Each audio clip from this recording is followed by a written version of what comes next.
Okay, so get ready because today we are diving into something really interesting, like seriously fascinating and kind of baffling at the same time. Hmm, sounds intriguing.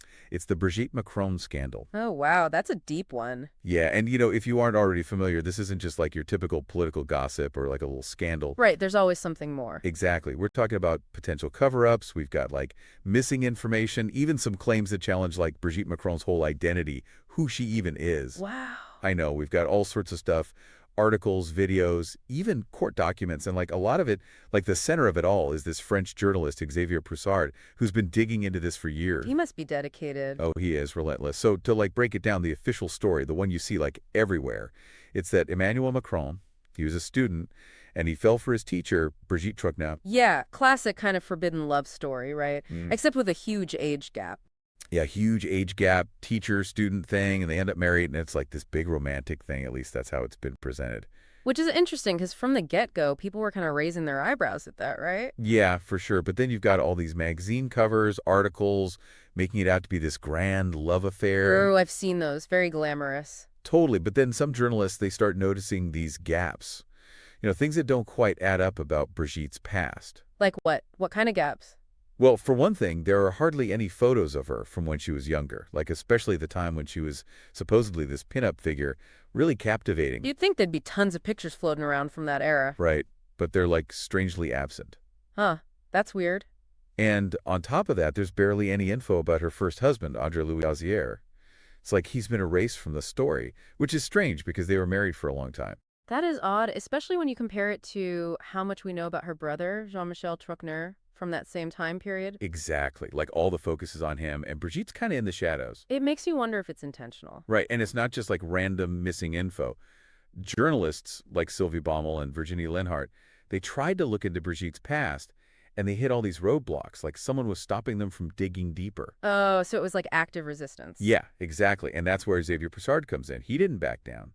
So he's like the one who's trying to put the pieces together, find out what's really going on. Exactly. He spent years on this, piecing together a different story, one that challenges the official narrative and, bringing up all those inconsistencies. I bet he's found some interesting stuff. Oh, yeah. For example, the official story is that Andre Louis Gazier worked at this specific bank, but Poussard checked. And there's no record of him ever working there. So it's not just missing info, it's like potentially false information being put out there. Right. And Poussard didn't stop there. He wanted to be super careful because other journalists, they got sued for what they reported, so he used facial recognition software and documented everything really meticulously. Smart move, cover all the bases. Yeah, he learned from others' mistakes. Like, there was this journalist, Natasha Ray. She got sued because she made an assumption about a guy in Brigitte's wedding photo. Oh, what happened? Well, she thought the guy was Andre Louis Gazier's cousin, just based on how they looked. Just from a visual, huh? Yeah, but later it turned out she was wrong. Coops? Yeah, but Poussard, he used this facial recognition tech called Face++ C, and it showed a low probability match, so they were probably different people. Wow, so he's really using technology to try and get to the truth. Absolutely, like every tool he can get his hands on. And the more he finds, the weirder this whole thing gets. I bet. I mean, it's already pretty strange. Oh, it goes even deeper. This is where it gets really interesting. One of the threads Poussard is following leads to this unexpected connection, the transgender community. Wait, what? How does that tie in? Well, it involves Emmanuel Macron's mother, François Nogues. Okay. Poussard found out she was really involved in helping transgender people transition, even providing administrative support. There's even a public statement from Sham Texero, a transgender person, thanking François Nogues for helping them during their transition. So Macron's mother has a direct link to the trans community, but how does Brigitte fit into all of this? Right. Well, there's this interview from 1977 with a transgender woman named Veronique who was advocating for trans rights. And got this, voice analysis suggests she sounds a lot like Brigitte Macron. Hold on, are we saying there's a chance Brigitte Macron was this transgender activist back in the 70s? It's a possibility Poussard is looking into. And to make it even more interesting, there's Veronique Drouet, remember, Brigitte's brother's ex-wife. She seems to have gone to a lot of trouble to erase her marriage from public records. Whoa, so we've got Brigitte, this 1977 interview, and then her brother's ex-wife trying to wipe her marriage from history. What is going on here? It's a tangled web, for sure. And speaking of the brother, Jean-Michel Truchner, he disappears from public records right around the time Brigitte Macron becomes, a big public figure. Wait, what? Like he vanished? It's like he just stopped existing officially. And here's another strange thing. There are almost no photos of him after a certain point, which is weird because his life was pretty well documented before this sudden disappearance. Okay, that can't just be a coincidence. A missing brother, a voice-alike trans activist, a first husband who's basically a ghost. Something's connecting all of this. That's what Poussin's trying to figure out. And get this, that there's a really strong resemblance between Emmanuel Macron and Jean-Michel's son, Jean-Jacques. Wait, are you suggesting Macron might be related to Brigitte's brother? This is getting wild. It's a theory, and a pretty compelling one. It brings up all these questions about what happened to Jean-Michel and how he fits into Brigitte's story. But it's important to remember, we're dealing with theories and possibilities, not proven facts. Right, but still. I know, it's a lot to take in, and it seems like there could be this pattern of, information control and maybe even coercion happening behind the scenes. Yeah, it definitely feels like there are people trying to keep things quiet. Absolutely. We have to consider the influence of powerful figures connected to the Macrons, like Mimi Marchand. She's like this notorious PR fixer. And Bernard Arnault, the head of LVMH, who owns Paris Match, a big French magazine. Mimi Marchand, right. The one with a reputation for, shall we say, aggressive tactics, like even blackmail and coercion to protect her clients. Exactly. And for a while, she pretty much controlled Brigitte's public image through her photo agency, Best Image. It makes you wonder, if they're going through all this trouble to control the narrative, what are they hiding? What don't they want us to know? That's the million-dollar question, isn't it? It's like this whole thing is built on a shaky foundation, and one little push could bring it all crashing down. It really does feel that way. So we're back, and, we left off talking about Xavier Poussard's investigation into Brigitte Macron's past, and how, some things just don't add up. Yeah, we were starting to get into the more controversial stuff, the claims about Brigitte maybe being transgender. Right, and it's important to remember these are still just allegations, not proven facts or anything. Of course, but Poussard has found a lot of, circumstantial evidence. Definitely warrants a closer look. So let's get into it. We were talking about that 1977 interview with Veronique, the transgender activist. Yeah, that seems like a key part of Poussard's investigation. What's he found out about it? It's more than just the voice analysis. The one that suggested Veronique and Brigitte Macron could be the same person. Poussard, he really dug into what was said in that interview. Oh, interesting. And there are these weird parallels between what Veronique talked about and things we know Brigitte's interested in. Like what kinds of things? Give me an example. Okay, so Veronique mentions loving classical music and literature. Specifically, she names Chopin and this poet, Paul Verlaine, as favorites.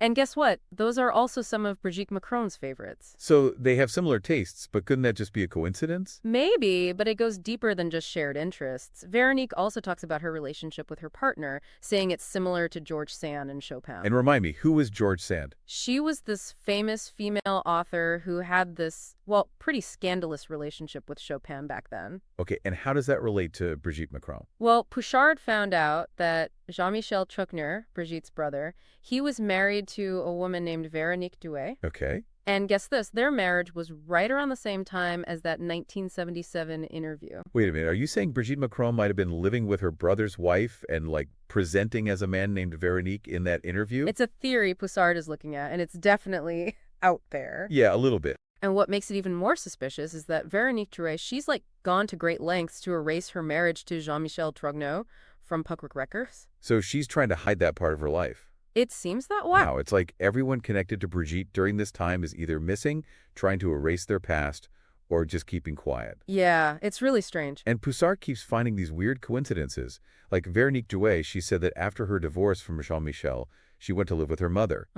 But Poussard found records that she actually moved into an apartment owned by Jean-Michel's father. Oh, so she wasn't being truthful. Not exactly. And it looks like the Truchner family helped her out with a place to live. Right, so they were involved somehow, but what does it all mean? It makes you think maybe they were all working together to create a fake story to hide what was really going on back then. Potentially, yeah. It raises even more questions about Veronique Douai and Brigitte Macron, their relationship. Okay, so we've got this possible connection between Brigitte, Veronique, and the brother's ex-wife trying to scrub her past clean.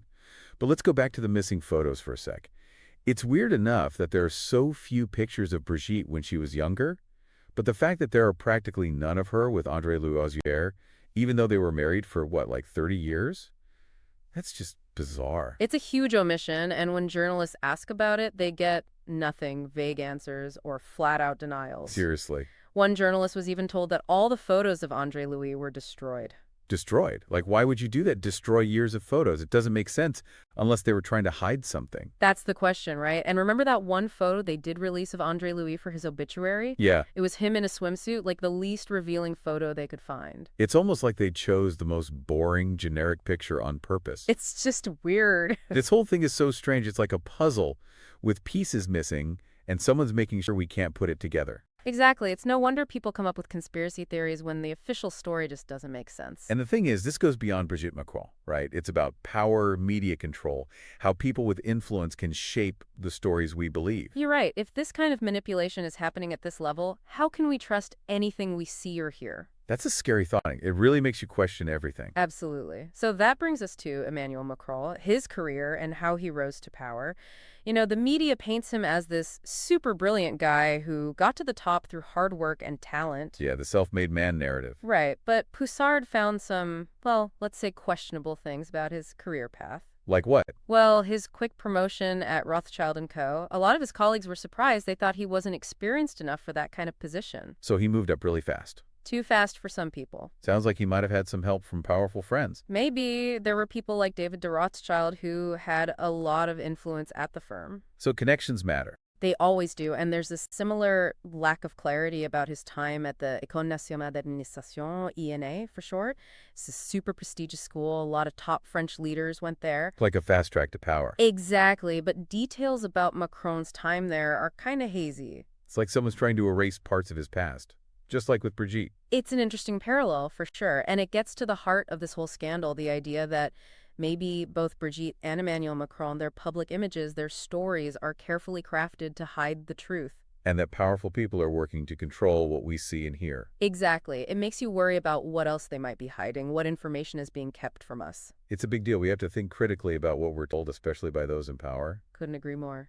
So here we are, back again, and man, what a wild ride this whole deep dive has been. Yeah, it's like every time we think we're getting close to the bottom of this Brigitte Macron thing, another layer pops up. Exactly. And now, well, we're at the part that's like the most controversial, the idea that maybe, just maybe, Brigitte Macron was born male. Yeah, that's a big one. It's not just like a rumor. This goes right to the core of who she is. Exactly. And like we've been saying all along, we got to be cautious here. We're talking about allegations, not like, solid proof. Right, circumstantial evidence. But still, Poussard's found a lot of strange stuff, enough that it makes you wonder. It's definitely worth looking into. So let's talk about the evidence. We've got that 1977 interview with Veronique, the trans activist, and the voice analysis that hinted they could be the same person. But what else has Poussard found? Well, he's been looking at the people connected to Brigitte back then, and it's all pretty weird. Like, you remember Veronique Drouet, Brigitte's brother's ex-wife? Yeah, the one who tried to wipe her marriage from the records? That's her, and Poussard, he found out she really went all out to hide that part of her life, like it never happened. And it seemed like the whole Trognu family was in on it, like they were helping her cover it up.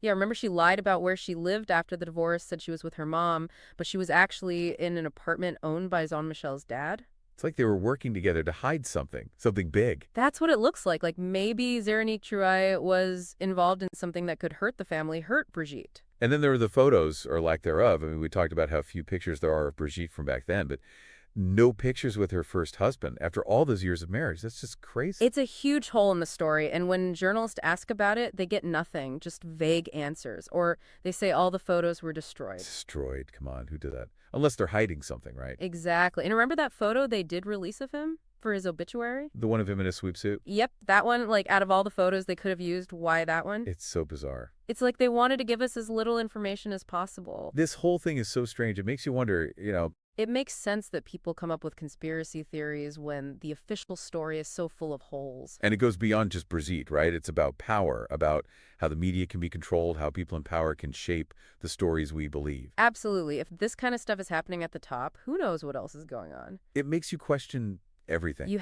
We can't just take things at face value, especially when it comes from people in power. So where does that leave us? We've heard the official story, we've seen the inconsistencies, we've looked at some pretty controversial stuff, and I don't think we have any clear answers. I don't think so either. This is one of those things that just gets more complicated the more you dig. It raises more questions than it answers, but that's what happens when you start looking into the dark corners of power. It's in those murky places that we have to really think for ourselves, question everything, and try to make sense of it all. We've laid it all out there, the facts, the allegations, the things that don't add up. Now it's up to you to decide what you believe. We hope this deep dive has given you something to think about, and maybe sparked your own curiosity to explore further. Remember, the truth is out there somewhere. Keep questioning, keep digging. That's how we learn and grow. That's right. Never stop seeking knowledge and asking those tough questions. 68.